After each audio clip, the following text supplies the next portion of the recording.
오늘 말씀의 제목은 예배 공동체입니다.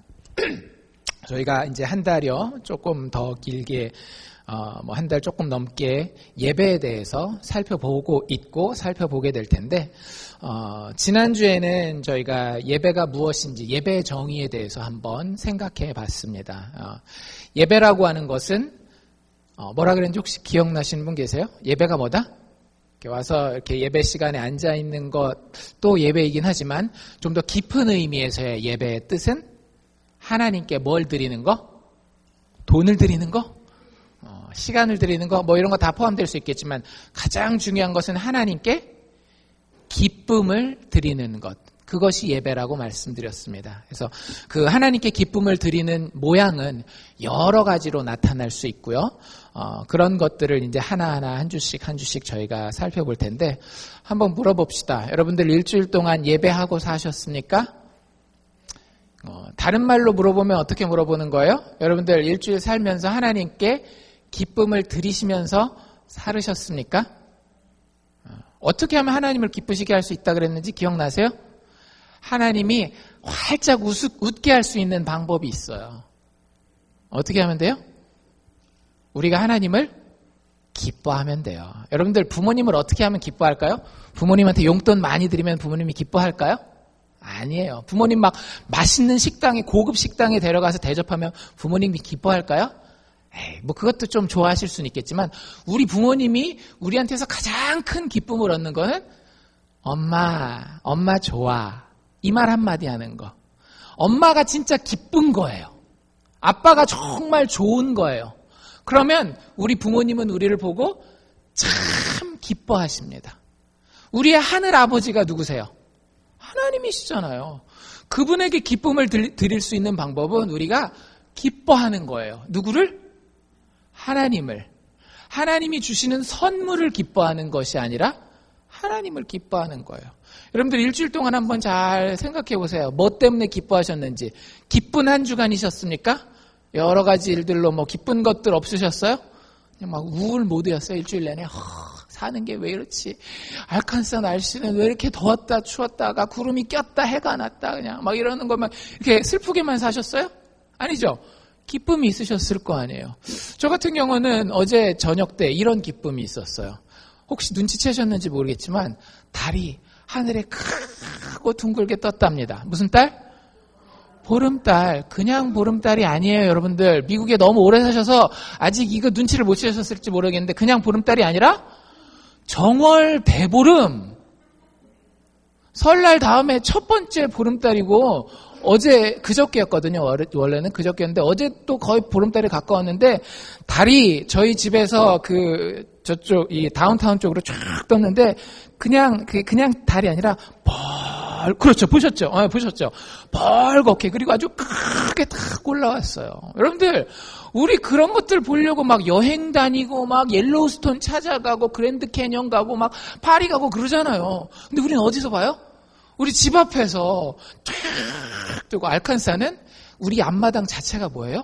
국립공원이잖아요. 내추럴 스테이트.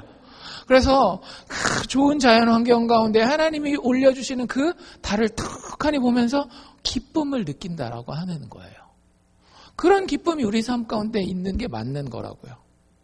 또 여러분들 혹시 자식 얼굴 보면서 혹은 남편이나 아내의 얼굴을 보면서 부모의 얼굴을 보면서 그 가운데에 참 이쁘고 좋고 해서 마음 뿌듯하고 참 기쁘다 하는 그런 기쁨도 느끼신 분들도 있을 거예요. 또 뭐 요즘에 경기가 어렵다라고는 하지만 그 어려운 경기 가운데서도 하나님이 우리 가게에 손님들을 꾸준히 보내주시는 그 감사함 때문에 그래도 하나님 우리 손가락 빨지 않고 풍성하게 채워주시는구나 하는 그런 기쁨도 여러분들 느끼실 수 있었을 거예요. 그런 것 중에 하나도 안 걸리셨으면 참 어떻게 긁어서 다 꽉만 나오셨는지 근데 찾아보면 분명히 있을 겁니다. 네, 여러분들 그 기쁨을 마음껏 느끼는 게 하나님을 기쁘시게 하는 거예요. 근데 그 중에 우리가 꼭 기억해야 되는 건 뭐냐면 과연 우리는 하나님이 주신 그 보름달, 하나님이 주신 귀한 가정, 하나님이 주신 그 귀한 물질들, 하나님이 주신 그 선물을 더 더 기뻐했는지, 아니면 그 선물을 주신 그 기쁨의 근원 되시는, 선물의 근원 되시는 하나님 그 자체를 더 기뻐했는지는 한 번쯤은 생각해 봐야 된다라고 하는 거죠. 바른 예배는 하나님을 기뻐하는 것입니다. 부모님이 여러분들한테 선물을 주셔서 그 선물만 기뻐하고 부모님은 팽 모른 척해요. 부모님이 여기 좋은 스키 내가 사줬어. 너희가 좋은 자동차 너 가져. 이렇게 했는데 엄마, 아빠 이 스키 너무 좋아요. 이 자동차 너무 좋아요. 스키만 딱 가지고 주말에 엄마, 아빠 집 보고 계세요. 난 스키 타러 갔다 올 테니까. 그러면 부모님 마음이 어떠시겠어요? 그 내가 선물로 준 스키 좋아하는데, 내가 선물로 준 그 자동차는 좋아하는데 그 기쁨을 누리는 자리에 누구는 쏙 빼놓는 거예요? 그 선물을 준, 그 기쁨의 근원이 되는 그 부모님은 쏙 빼놓고 나는 가서 내 재미를 누리겠다.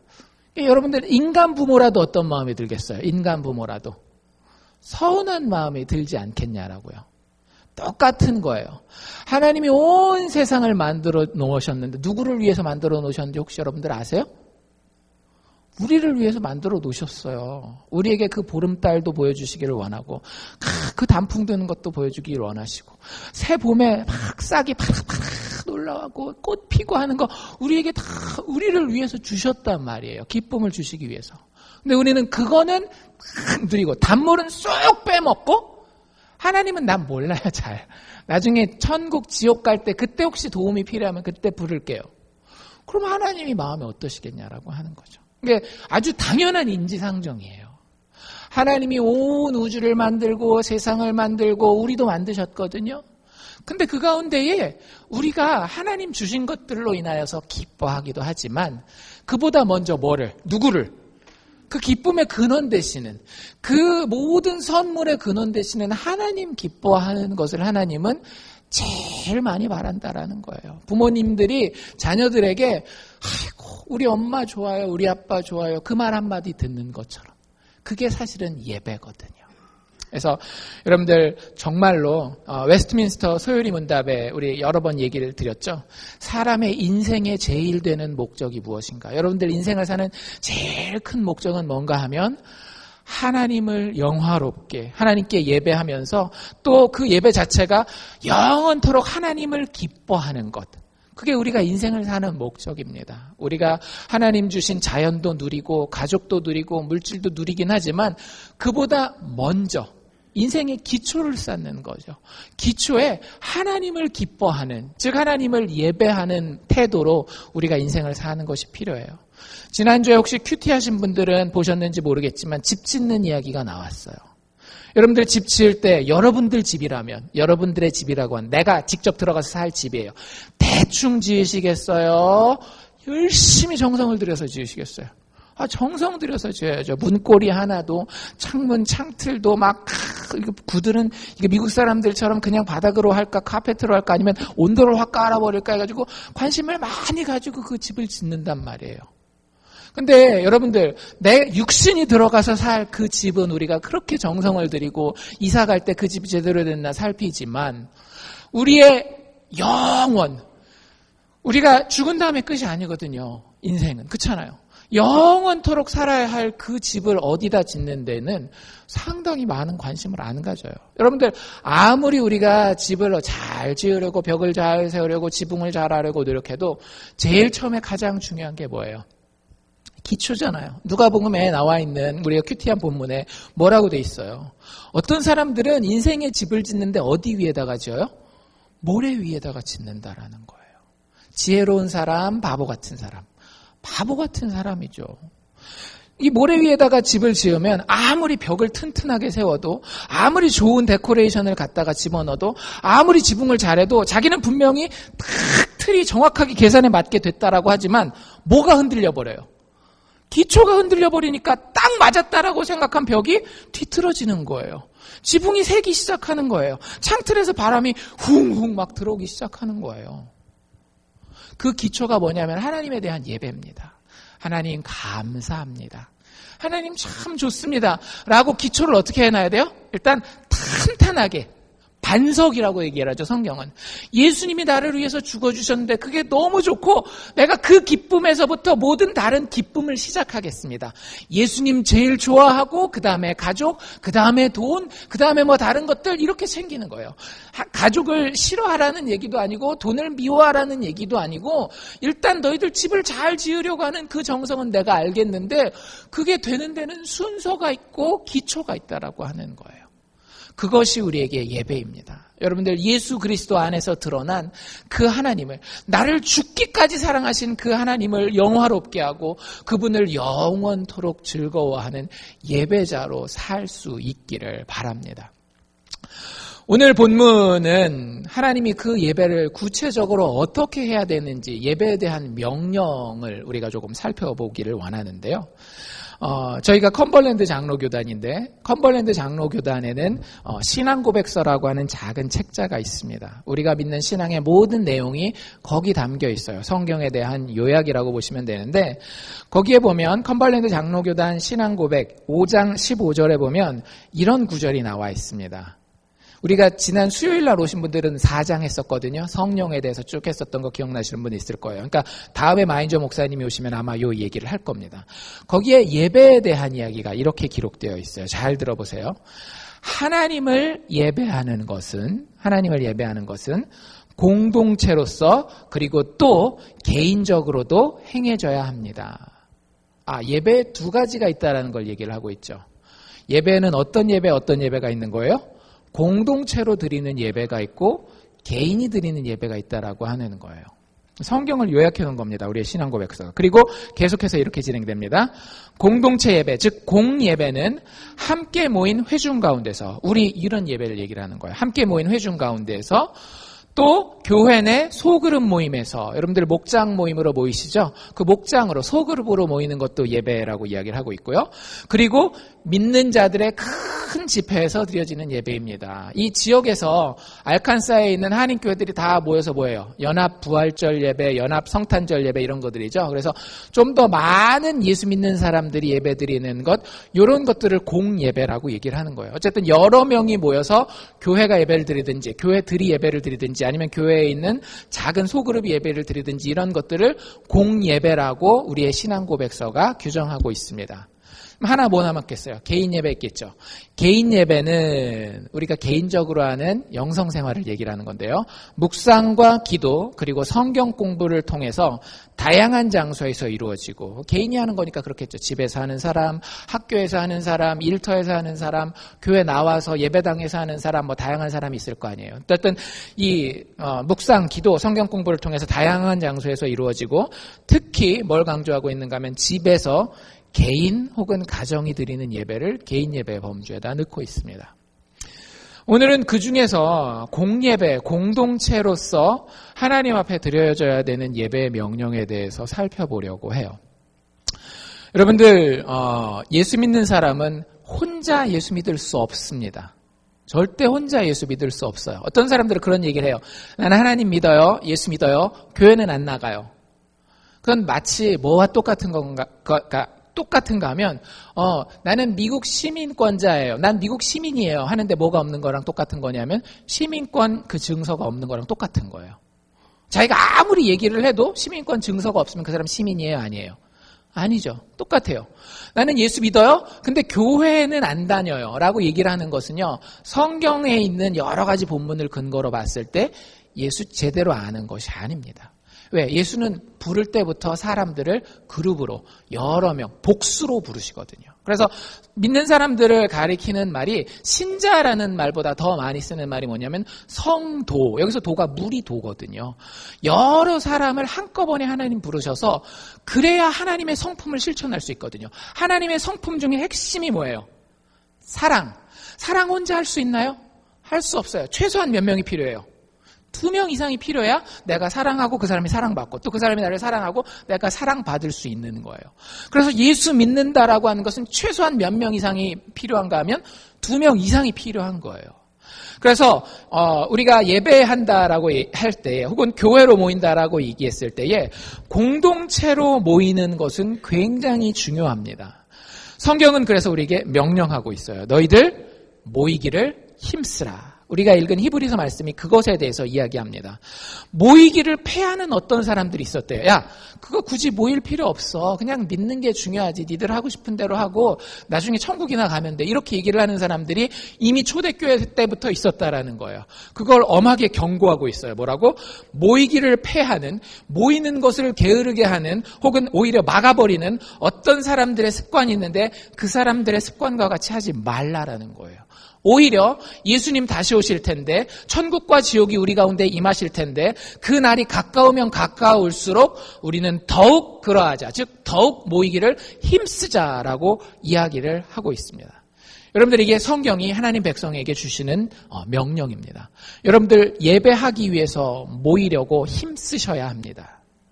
예배 우리가 혼자 드릴 수 있어요. 그건 우리가 다음 주에 할 겁니다. 개인 예배에 대해서는 다음 주에 할 거예요. 그런데 그거 하나만 가지고 있으면 다리 하나만 가지고 있는 사람이에요. 절름발이죠. 그렇죠?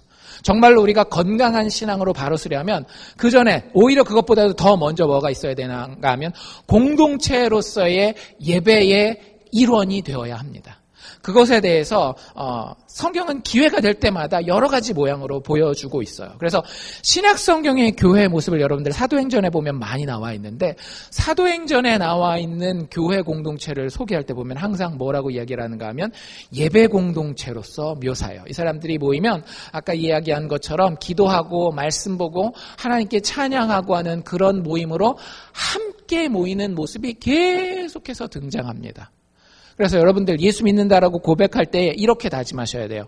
이제부터는 나는 나 혼자가 아니라 우리 공동체로서 하나님을 기쁘시게 하고 하나님께 예배드려야 되겠구나라는 그런 생각을 꼭 하십시오. 여러분들 그런 마음이, 그런 다짐이 결국에는 여러분들을 살게 합니다. 어떤 신학자가 그런 얘기를 했어요. 숯불 있죠, 숯불.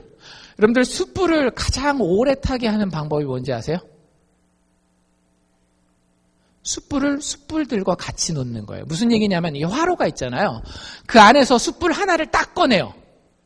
밖에다 딱 놓으면 예를 들어서 20분이면은 꺼질 숯불이라고 해봅시다. 20분이면 이 숯불은 금방 꺼져요. 근데 이거 화로에서 꺼내지 않고 화로 안에 다른 숯불과 이렇게 다 같이 놔두잖아요. 그럼 최소한 2배, 3배 이상 오랫동안 그 화력이 살아있는 거예요. 여러분들 인간이라고 하는 거는 한자도 참 재밌어요. 인간, 우리가 사람이라고도 얘기하지만 뭐라고도 얘기를 해요? 인간. 근데 앞에 글자가 사람인이고 뒤에 간자가 무슨 간이에요? 사이간이란 말이에요.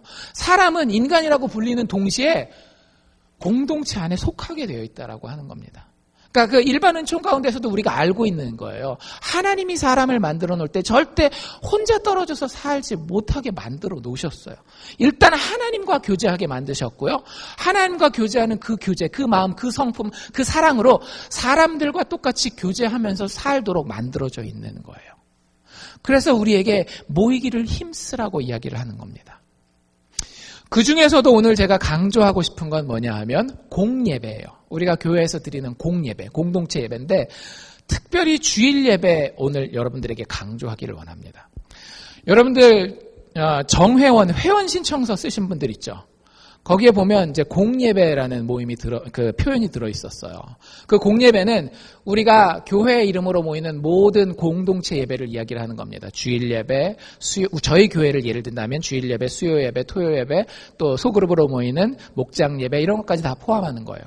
그런데 제가 그 중직회에 들어오신 분들한테는 그런 얘기를 했었던 적이 있을 거예요. 여러분들, 우리 교회의 공예배는 공식적으로 3가지가 있습니다. 그런데 정회원이라고 한다면 목사로서 여러분들의 영적 유익을 위해서 최소한 한 가지만은 꼭 목숨을 걸고 지키기를 원합니다라고 얘기했었던 게 있을 거예요. 기억나세요?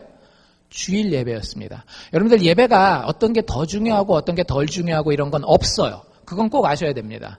주일 예배가 더 중요하고 수요일 예배는 덜 중요하고 토요일 예배는 제일 안 중요하고 이런 건 없어요.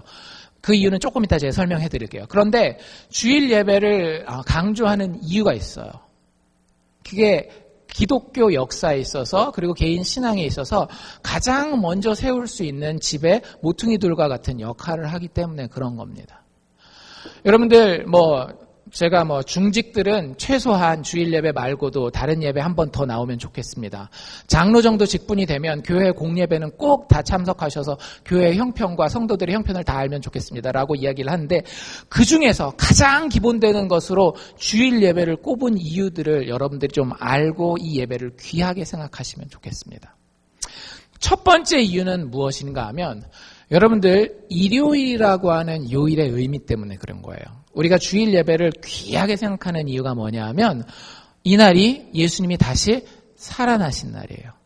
혹시 제사 드려본 분 계세요? 젊었을 때나 어렸을 때나 교회 다니기 전에 제사 드려봤어요. 제사 언제 드리는 날이죠? 기분 좋을 때 제사 드립니까? 어느 날 갑자기 돌아가신 부모님이 보고 싶어서 눈물이 착 나면 제사 드립시다 하고 제사 드리나요? 그러지 않아요. 제사의 의미가 물론 그거긴 해요. 돌아가신 어머님, 아버님에 대해서, 조상들에 대해서 기념하고 기억하고 안타까운 마음, 보고 싶은 마음 품는 게 제사긴 해요. 근데 특별히 어떤 날을 아주 딱 꼽아서 중요하게 생각하잖아요. 어떤 날? 그 육체의 삶이 끝나신, 돌아가신 날을 소중하게 생각해서 그날을 지킨단 말이에요. 우리가 굳이 그날 안 지켜도 부모님에 대한 존경의 마음, 그리운 마음은 언제나 표현할 수 있어요. 하지만 우리가 육체를 가진지라 어떤 때를 기억해 놓으면 좀 더 편하고 좋은가 하면, 그 특별히 연결된 날을 기억하고 기념하면 좋은 거예요. 또 그런 날이 어떤 날이 있어요? 생일이죠. 여러분들 생일날만 자녀를 사랑하십니까? 아니죠. 1년 365일 다 내 간이건 뭐건 다 뺏어줄 수 있을 정도로 자녀를 사랑해요. 그지만 특별히 어떤 날 더 이렇게 감격스럽고 가슴이 두근두근거리고 그래요. 그 아이가 응애하고 세상에 처음 하나님의 선물로 태어난 그날 너무너무 이게 다시 한번 안 그럴 때도 있지만 비기 싫으면 이놈 자식 이럴 때도 있긴 하지만, 일반적으로 생일이 되면 그런 감정이 있더라도 그것까지도 내려놓고라도 맞아, 참 귀한 자녀 하나님 나에게 선물로 주신, 이런 마음을 가지잖아요. 사람은 우리가 육체를 가지고 있는 한 어떤 날에 대한 그 연관성을 가지고 본인의 마음을 표현하기가 쉽습니다. 예수 믿는 사람에게 가장 중요한 날은 어떤 날일까요? 예수 믿는 사람한테 가장 중요한 날, 하루만, 지금까지 인류 역사가 수천 년이라고 한다면 이 수천 년, 진화론자들은 수십억 년이라고 얘기를 하는데, 어쨌든 그 오랜 기간 역사가 흘러오는 동안에 단 하루 제일 중요한 날이 어떤 날입니까? 내 생일? 굉장히 자기중심적으로 인생에 대해서 세상을, 역사를 바라보는 사람이죠. 무슨 날이냐 하면 예수님이 다시 살아나신 날이에요. 예수님이 십자가에서 죽으셨거든요. 근데 성경이 이렇게 약속하셨어요. 내가 나의 보낸 구원자를 죽게 한 다음에 다시 살릴 것이다. 하나님이 약속하셨잖아요. 그리고 며칠 만에 다시 살아나셔요. 실제로 3일 만에. 죽은 사람이, 여러분들 믿어지세요? 죽은 사람이 3일 만에 벌떡 일어났습니다. 안 믿을지도 몰라요. 근데 많은 사람이 진짜 봤어요. 여러분들에게 남겨진 선택은 그 사람들이 봤다라고 얘기하는 것을 믿느냐 안 믿느냐만 우리한테 남겨진 거지, 실제 그 당시에 살았었던 사람들이 죽었던 예수님을 봤고 다시 살아났던 예수님을 봤어요. 그리고 그 사람들의 인생이 완전히 달라집니다. 여러분들, 그게 무슨 요일인가 하면, 요일로 따져보니까 Sunday, 일요일인 거예요. 그래서 우리가 일요일날 교회가 예배를 드리는 겁니다. 아시겠어요? 우리가 일요일날 예배를 드리는 이유는 예수님께서 죽음과 인생의 모든 저주를 이기고 내가 살아난 것처럼 너희의 인생도 다시 살아날 것이다 라고 완벽하게 선언한, 역사 가운데 가장 중요한 날이 언제였다라고요? 요일로 따졌을 때 Sunday, 일요일이었다라고요. 그래서 여러분들, 이 안식일이라고 하는 개념이 구약성경부터 있었는데, 구약성경의 안식일은 사실은 일요일이 아니었어요. 구약성경 말라기, 예수님이 오시기 전까지, 예수님의 부활 이전까지는 하나님의 백성들이 교회는 아니고 그 당시에는 회당이나 성전이었는데, 예배 드릴 때 구약 백성들은 무슨 요일날 예배를 드렸는가 하면 토요일날 예배를 드립니다. 토요일날 예배를 드리는 이유가 뭐냐면, 여러분들 달력을 보면 무슨 요일부터 시작해요? 일요일부터 시작해죠. 일, 월, 화, 수, 목, 금, 토. 마지막 날 쉬게 돼 있었어요. 이유가 뭐냐면 창세기에 나와 있는 대로 하나님이 천지를 창조하기, 즉 일을 하기 시작하셨는데 그게 첫째 날부터예요. 빛을 만드시고 그 다음에 여러 가지를 만드셔서 며칠 동안 일을 하셔요? 6일 동안 일을 하셔요. 그리고 하나님이 친히 마지막 7일, 요일로 따지면 토요일 날 어떻게 하셨다라고요? 쉬셨어요. 하나님 지쳐서 쉬셨을까요? 아니에요. 하나님 지치지 않는 분이에요. 온 우주를 만들고도 똑같은 우주를 또 만들 수 있는 수백, 수천, 수억만 개를 만들 수 있는 능력을 가지신 분이 우리 하나님입니다. 그런데 그 안식일을 지정하신 이유는 뭐냐면 두 가지 이유인데요. 하나는 내가 만들었어. 봐. 하나님의 영광을 선포하기 위함이고요. 두 번째는 뭐냐면 우리들 삶 가운데에 여러분들 일하다 보면 처음에는 막 뭐 흥미로운 일이 있어서 막 아무리 재밌는 놀이를 할지라도 하다 보면 마지막에 어떤 생각이 들어요? 좀 쉬고 싶다 이런 생각하지 않아요? 여러분들 애들 데리고 놀이동산 가지고 막 놀게 해봐요. 그러면 24시간 놀 수 있나?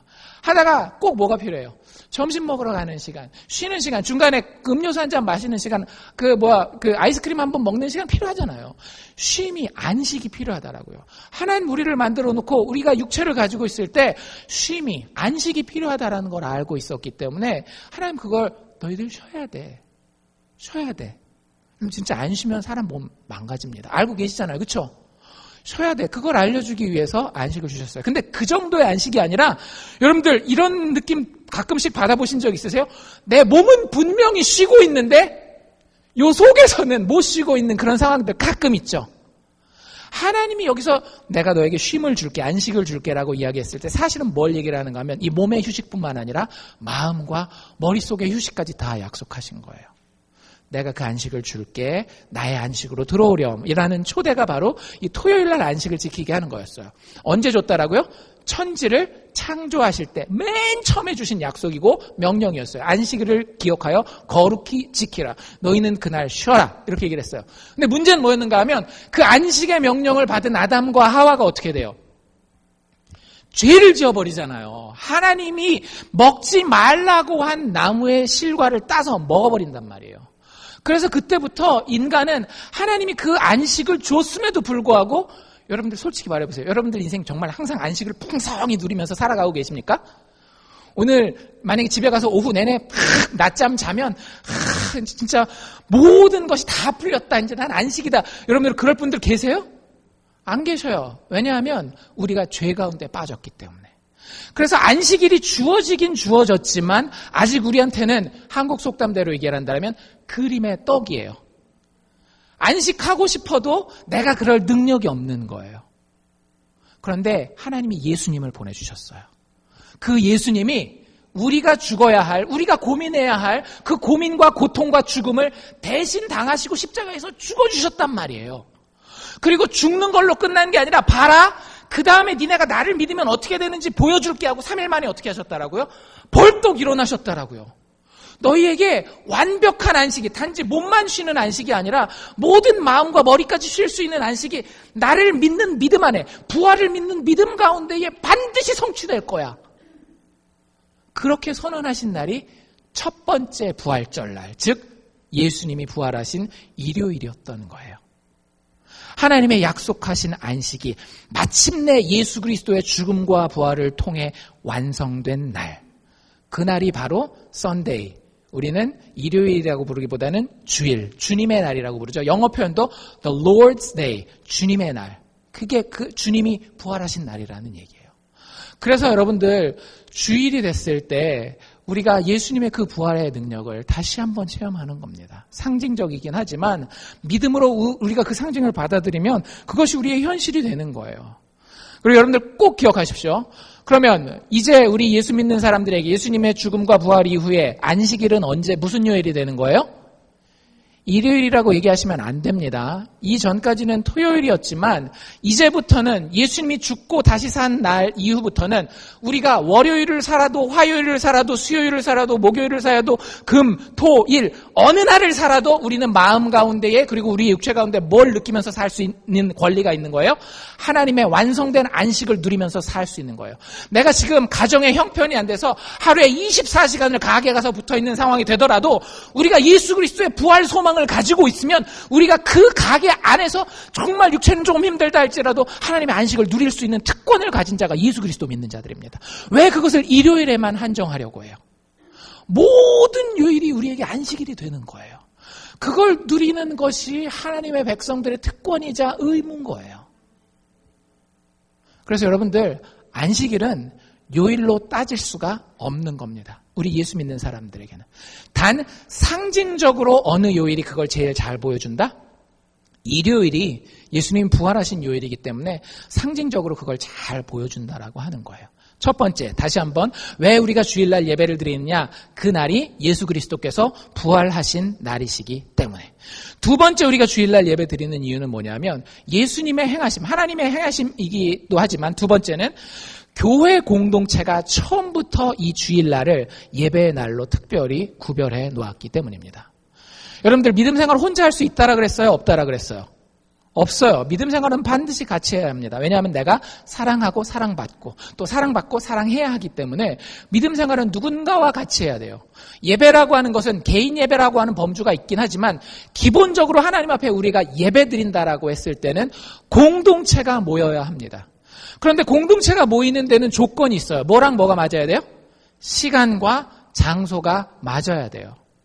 그래서 초대교회가 사실은 매일매일 모입니다. 매일매일 모이는데 그 중에서 한 날을 강조하는데 어떤 날이었는가 하면 일요일을 강조하게 돼요. 이유는 아까 말씀드린 대로 그날 우리 구원자이신 우리의 구주이신 예수님이 부활하셨기 때문에. 그래서 교회가 처음 시작된 순간부터 사도행전부터 쭉 보십시오. 그리고 서신서들이라든지 그 이후에 교부들의 편지들이라든지 기록에 보면 교회는 항상 무슨 요일날 공예배를 드렸는가 하면 주일날, 즉 썬데이에 예배를 드렸어요. 여러분들 가끔 가다 보면 토요일날 예배 드리는 교회들이 있어요. 그렇죠? 뭐 이렇게 얘기 드리긴 그렇지만 조심하셔야 됩니다.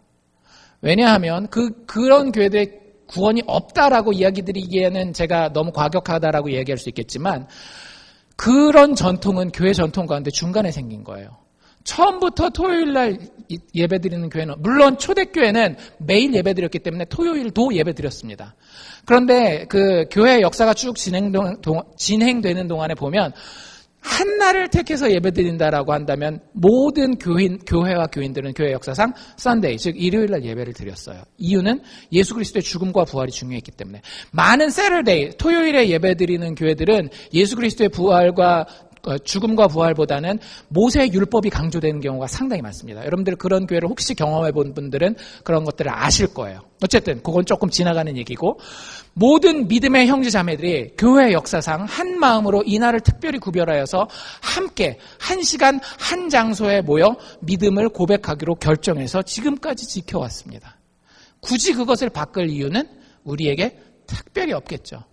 물론 예외는 있을 수 있어요. 여러분들 중에 주일날 예배를 도저히 못 드리는 분들, 그런 분들을 위해서 어떤 교회들은 월요일날 예배를 만들어 놓는 교회들도 있습니다. 뭐 토요일날 예배를 만들어 놓는 그런 이유 때문에 만들어 놓는 교회도 있습니다. 그렇게 예배 드리는 예배도 하나님 받으셔요. 그런데 굳이 그걸 일부러 요일을 바꿀 필요는 없다라고 하는 거죠. 우리 교회가 그렇게 공동체로서 신앙의 고백을 해왔기 때문에. 그리고 거기서 멈추면 안 되고요. 여러분들 가능한 한 오늘 히브리서 저자가 이야기한 것처럼 거기에 주일 예배에 더해서 가능한 한 더욱 예배 공동체로 모이기에 힘쓰실 수 있기를 바랍니다. 여러분들이 주일 예배만 드리는 분이라고 한다면 수요 예배 한 번 더 드려볼 수 있도록 거기 내가 도전하는 거예요. 내가 주일날 수요 예배 드린다라고 한다면 토요 새벽 예배까지 한번 드려보려고 도전해보는 거예요. 왜? 성경이 우리에게 그런 명령을 주었을 때 그게 단지 우리에게 율법으로만 주어진 게 아니라 우리가 정말로 예배의 감격을 알잖아요. 그럼 그렇게 될 것이다 라고 하는 예언적인 성격이 담겨 있어요. 우리가 하나님을 정말 사랑하고 그 예수의 그 부활의 능력이 예배를 통해서 정말 체험되잖아요. 예배가 좋은 장소예요. 이 자리에 와서 시계 보고 앉아있고 이거 언제 끝나나, 그 다음에 밥은 뭐지, 이런 게 관심 있는 게 아니라 부활의 능력이 지금 이 말씀의 선포 가운데, 우리의 찬양 가운데, 기도 가운데에 내 것이 되는 그 기쁨과 감격과 놀라움을 체험하는데, 여러분들 애들 게임이 재밌으면 밥 먹다 말고 가서도 그 게임 하잖아요. 예배가 그런 것이라고요. 예배가 그런 것이라고요. 실질적으로. 우리에게 기쁨의 원동력이 되고요. 우리의 모든 삶을 살아갈 수 있는 에너지가 되는 거예요. 주일날 하루에 머무는 것이 아니라 실질적으로 사도행전 2장에 가보면 초대교회 뭐라고 얘기를 하는가 하면 날마다 성전에 모였다라고 얘기를 해요. 날마다. 한국교회 그래서 잘하고 있죠. 어떻게 해요? 우리 교회는 아니지만 매일매일 새벽 예배로 모이고 있잖아요. 여러분들 뭐 그런 거 교회 가지고 있는 여러분들이 형편에 따라서 하면 됩니다. 여러분들 그러니까 막 죽어가는데도 꼭 나오십시오 이런 얘기는 하지 않아요. 저는 그런 얘기는 하지 않았는데, 여러분들 이런 걸 알아야 돼요. 나의 자유와 게으름의 차이를 잘 아셔야 됩니다. 내 자유가 지나치게 강조되다 보면, 하나님 우리가 자유롭기를 원하세요. 자유가 너무 강조되다 보면 영적 게으름에 빠져요. 꼭 기억하셔야 됩니다. 성경은 우리에게 원하는 방향성이 뭔가 하면 우리가 예배에 있어서도 성장하기를 원하는 거예요. 질적으로도 이 예배의 질이 높아지기를 원하지만 양적으로도 우리가 정말로 하나님 앞에 어떻게 하면 더 모일까 이런 마음을 가져요. 여러분들 되는 교회들 한번 보십시오. 되는 교회들이요 만나는 거 참 그렇게 좋아해요. 사람들이 보면 근데 막 노닥노닥거리는 그런 만남이 아니에요. 그 가운데 정말 의미 있는 모임들이 있고요. 그 가운데에 그 모임들을 통해서 가정이 성장하고 한 개인이 성장하고 그 교회가 그 지역사회에서 의미 있는 일들을 감당하고 이런 일들이 막 일어납니다. 그리고 그 모임들이 재미가 있어요. 부활의 능력을 아는 사람들이 모이기 때문에. 그래서 두 번째 이유는 교회 공동체가 처음부터 예배의 날로 주일을 구별해서 드렸기 때문에 우리가 주일 예배에 대해서 좀 더 소중하게 생각하는 겁니다.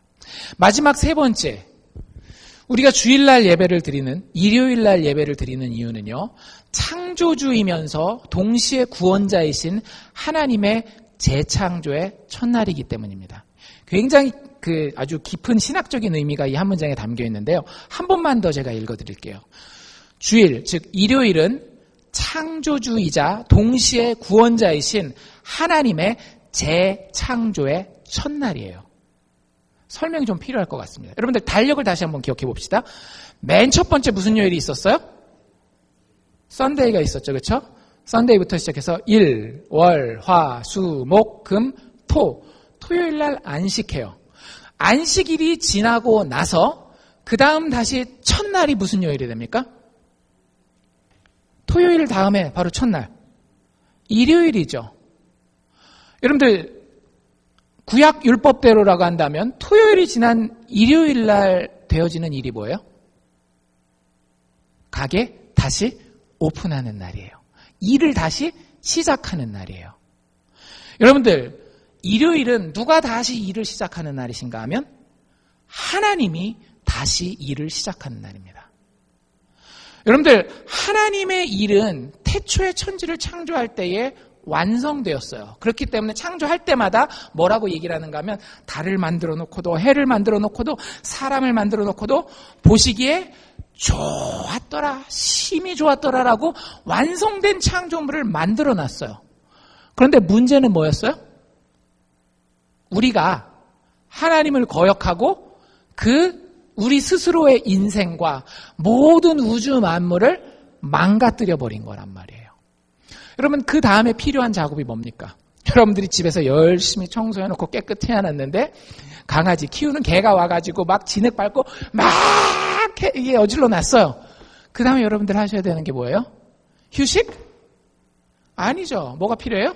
다시 일하는 게 필요한 거예요. 열심히 팔 걷고 다리 걷고 걸레 들고 빗자루 들고 와서 일하는 거예요. 왜 그 일을 하죠, 여러분들?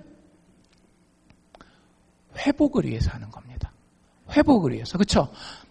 원래 좋은 상태였는데 그 좋은 상태가 망가졌어요. 우리 인생에서는 우리가 죄를 지었기 때문에 하나님이 원래 축복하려고 했던 그 인생이 다 망가졌어요. 때로는 죽음에 대한 두려움, 때로는 인간관계의 문제, 때로는 돈에서의 압박감, 이런 것 때문에 우리의 인생이 망가졌어요. 원래 하나님이 그런 인생을 우리에게 바란 게 아니었는데, 근데 그 망가진 것에 누가 손을 대시겠다라는 얘기인가 하면, 하나님이 7일째 안식하셨다가 우리가 망가지는 걸 보고 어떻게 하신 거예요? 다시 일어나셔서 내가 네 인생으로 가서 일하마라고 선언한 날이 안식 후 첫날인 거예요. 참 놀랍지 않습니까?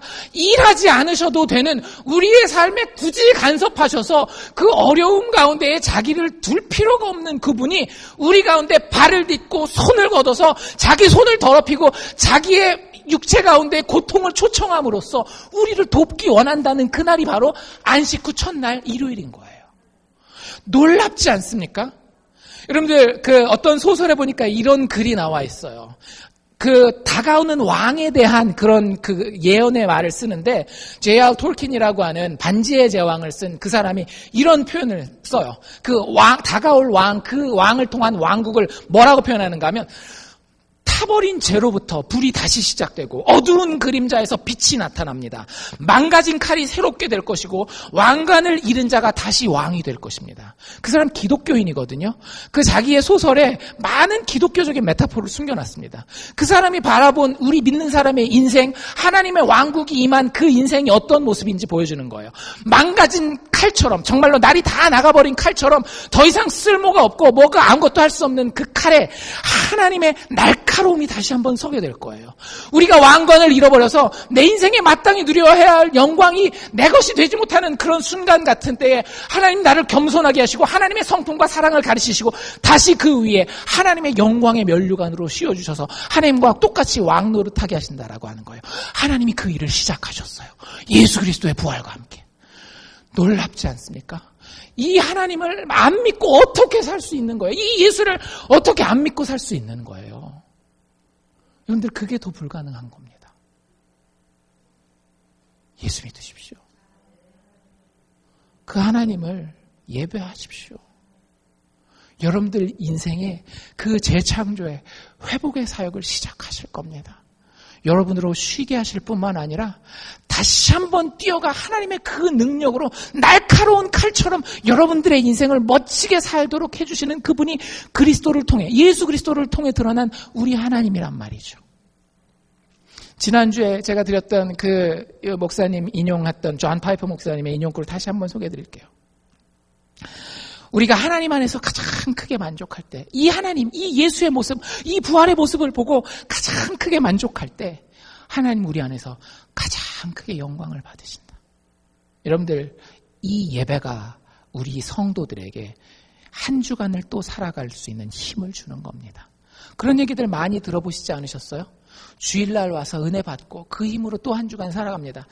100% 다 맞는 얘기는 아니에요. 너무 막 그런 식으로 막 미신적으로 주일날 예배를 드려야지만 막 마법적인 힘이 막 나한테 임하고 이렇게는 믿는 건 아니에요. 그런데 거기 담긴 의미가 그렇단 말이에요. 진짜 우리는 예배에 성공하면 인생에서 성공할 수 있습니다. 하나님의 일하시는, 다시 일하시는 그 회복의 재창조의 손길이 이 예배를 통해서 나와 함께 세상을 향해 걸어가는데 어떻게 승리하지 않는 인생을 살 수 있겠냔 말이죠. 여러분들, 그 하나님을 기뻐하십시오. 그렇게 하나님께 영광을 돌리고 그렇게 예배하십시오. 그 하나님을 기뻐하는 사람들의 공동체가 우리 알칸사 사랑의 교회가 되기를 원합니다. 그래서 예수 그리스도 안에서 드러난 이 하나님을 기쁘시게 하는 단지 나 하나 개인이 아니라 우리 예배 공동체가 되기를 주의 이름으로 축원합니다. 기도하겠습니다.